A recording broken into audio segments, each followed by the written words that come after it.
Bismillahirrahmanirrahim. Hazreti Ömer radıyallahu teala anhu atası. Bu iki rivayet birden getirdim ta ki tanırımız yani bu ata bile oğlu. Yani Abdullah ibn Ömer'ti indi Hazreti Ömer ataları Medine'nin koçasında geziyordular hilafetinde. Qaysi merdimin müşkülatı var olsa, gece taraftan qaysi bir musafir, qaysi bir derdmen tapılsa, ya zalim malum eğer bir iş edecek o da kontrol ediyordular. Medine'nin koçasında bir gün gezip yor Abdullah ibn Ömer radıyallahu teala anhu. Son diyor bir yerden geldiler. Bir üyün yanında gel demaldı. Hazreti Ömer demaldılar, Aslem gulamlar yanında. Hazreti Aslem ayttılar ki otur azrak demal al şehirde dedi. Bunlar oturdular, Kaysur üyün kilkinin yanında oturdular. İçeriden bir gümürdü geliyor. İçeriden ses geliyor. O zaman da bizlerinken bir divar kette dervaz, onun yanında elti sahabe-i kiram zindagisi saadeti. İçeriden bir ses geliyor. Hazreti Ömer radıyallahu teala'nı dinleyip oturdular. Neme seste? Gıyzına inesi olsa içeriden ediyor ki gıyzım. Aya suyudun içine adarak su koştun mu yok mu köpeler yana? Pul köp gelsin. Gıyza ediyor ki ina. Etmel şilişe. Amiril müminin mena eden.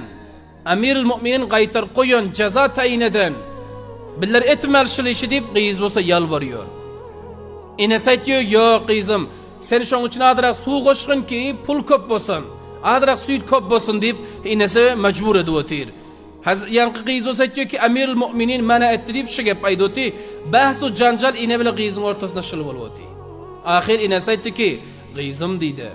Sen gayr Amiril müminin kança korkuyorsun bundan. Amiril müminin nerededir Huda biliyor. Ömer nerededir şüphele dedi. Huda biliyor Ömer nerede şüphelen.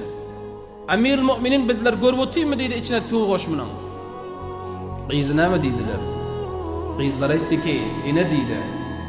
Sayı ki Amiril müminin yok. Sayı ki Hazreti Ömer radıyallahu teala anhu yok. Ama Hazreti Ömer'in Hudası nerede şunu bana edip verdiydi. Hazreti Ömer'in Hudası nerede? Aya bizlere Amiril Mümininin Hudası görün yok mu? Aya bizlere Allah görün yok mu? Amiril Müminin nereden aytıyor şu gepe? Hatmen din İslam'da yoktur, nacaizdir ki aytıyor.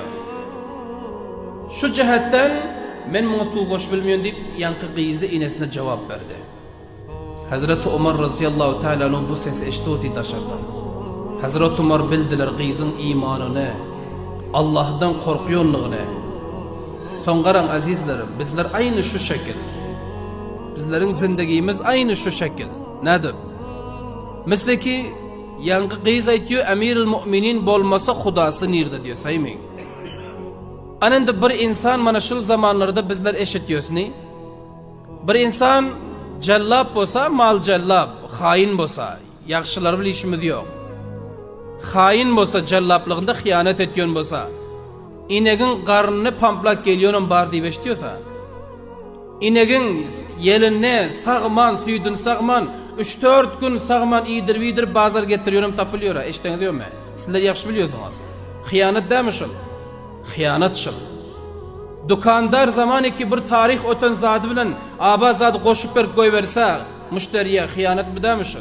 Sayı ki müşteri görün yok. Lakin Allah tepede görüyor. Zamanı ki bir cellap buğday cellaplık ediyor. Buğdayının içine topur koşuyor. Çağa koşup ölçüp iber görüyor buğculap. Hıyanet demişim. Hıyanet aşıl. Vakti ki bir Asya'da işleyen adam kepeğinin içine ağacın uğunu getirip koşuyor. Ağacın uğunu koşup satıyor. Hıyanet demişim. Merdim kepek deyip pul veriyor. İnek neydirecek sen ağaç veriyorsun. Allah görüyor seni. Bir yıl vakit verer, 2 yıl vakit verer. Ahir başın yemez mi? Hatmen yer.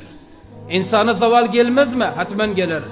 Hani Allah bizlerin neydi? Fe'aynallah demedi ya. Fe'aynallah demek gerek. Bu hıyanatlar bol. Bundan perhiz etmek gerek. Bir dükkanın şagirdine ustadı oturdu gidiyor. Ustadı yoksa ye, kamerayı emniyetiyem yok. Daxildan çıkarval kiysa pul uruyor. Allah görünüyor mu depende görüp tira. Bir şirkette işliyorsun, şirketin pullarını oğurlap aldın, Allah görüp tira. Sayı ki şirket vala görünüyor. Bunun hemmecigi anışladı dalalet ediyor. Allah tebarek ve teala bizler görüyor. Allah'dan korkmak gerek. Allah subhanahu ve teala kahariyetinden insan korktu mu kamyab bulur.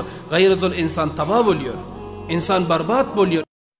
برای مشاهده ویدیوهای بیشتر به کانال یوتیوب سخنرانی های علماء ترکمن سر بزنید، مشترک بشید و منتشر کنید، اجر ببرید.